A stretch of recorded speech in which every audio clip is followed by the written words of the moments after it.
Uncle books ले लो। नहीं चाहिए। अंकल अपनी बच्चे के लिए ले लीजिए। अरे पागल हो क्या? अरे हम जैसों के बच्चे तुम जैसे बच्चों के हाथों से लेकर किताबें पढ़ेंगे? जानते हो कि इनका स्टैंडर्ड कितना ऊंचा है? इंग्लिश मीडियम है इनका, महंगी महंगी किताबें हैं इनकी, हिंदी की किताबें नहीं पढ़ते ये लोग। तुम देखो इसमें कितने अच्छे अच्छे चित्र है। अरे तुम्हारी हिम्मत कैसे हुई मेरी पोती को हाथ लगाने की और इसके कपड़ों को गंदा करने की? जानते हो कि इसके कपड़े कितने महंगे हैं? नहीं अंकल, मैं कपड़े खराब नहीं कर रही थी, मैं तो बस किताबें दिखा रही थी कि ये कितनी अच्छी किताब है, इसमें कितनी अच्छी अच्छी कविताएं हैं। अरे बड़ी बदतमीज हो तुम।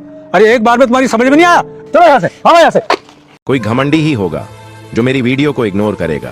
बेटा तू चाहता है मैं तेरे घर आकर तुझे सब खुशियां प्रदान करूं, तो इस वीडियो को लाइक और चैनल सब्सक्राइब जरूर कर। गवार कहीं की आ जाते हैं कीड़े मकोड़े बनके परेशान करने के लिए, सारा मूड खराब करके रखती है। जैसे ये गवार और वैसे इनके माँ बाप भी गवार, छोड़ देते हैं मरने के लिए रोड पे।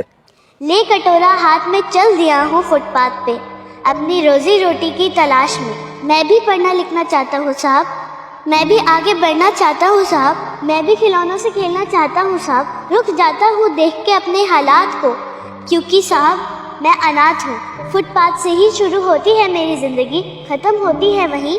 मैं इसी चौराहे का राजा और इसी चौराहे का रंक।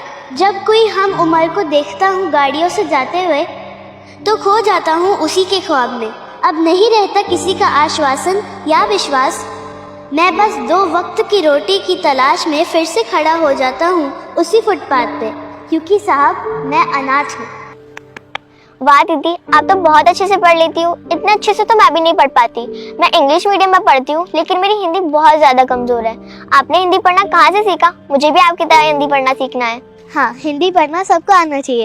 इंग्लिश बोलना बहुत अच्छी बात है, लेकिन इंग्लिश बोलने के चक्कर में हमें हमारी मातृभाषा नहीं भूलनी चाहिए। कोई काम मुश्किल नहीं होता, अगर हम किसी काम को मन लगा के और मेहनत से करते तो हम कोई भी काम कर सकते हैं। और अगर हमें कोई काम मिलता है तो हमें उसे दिल से करना चाहिए। और मुझे तो पढ़ना लिखना बहुत पसंद है, तो मैं दिन भर बुक्स पढ़ती रहती हूँ, इसलिए मुझे सारी लैंग्वेजेस आती है। वाह दीदी, आप तो बहुत स्मार्ट हो। मुझे भी आपकी तरह सारी लैंग्वेजेस सीखनी है। सॉरी बेटा, मुझे माफ कर दो।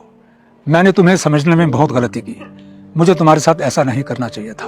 मैंने तुम्हें अनाथ समझकर तुम्हें धक्का दिया, तुम्हारे साथ मिसबिहेव किया, तुम्हारी बेइज्जती की। और बेटा मुझे पता नहीं था कि तुम पढ़ाई लिखाई में इतनी अच्छी हो, पर आज तुमने मेरी आंखें खोल दी हैं और मुझे ये एहसास करवा दिया है कि किसी को भी उसके रंग, रूप और हालात के बेसिस पे जज नहीं करना चाहिए। बेटा मैं तुमसे प्रॉमिस करता हूँ कि मैं आगे से कभी भी किसी के साथ ऐसा बिहेव नहीं करूंगा। दिस इज माई प्रॉमिस बेटा।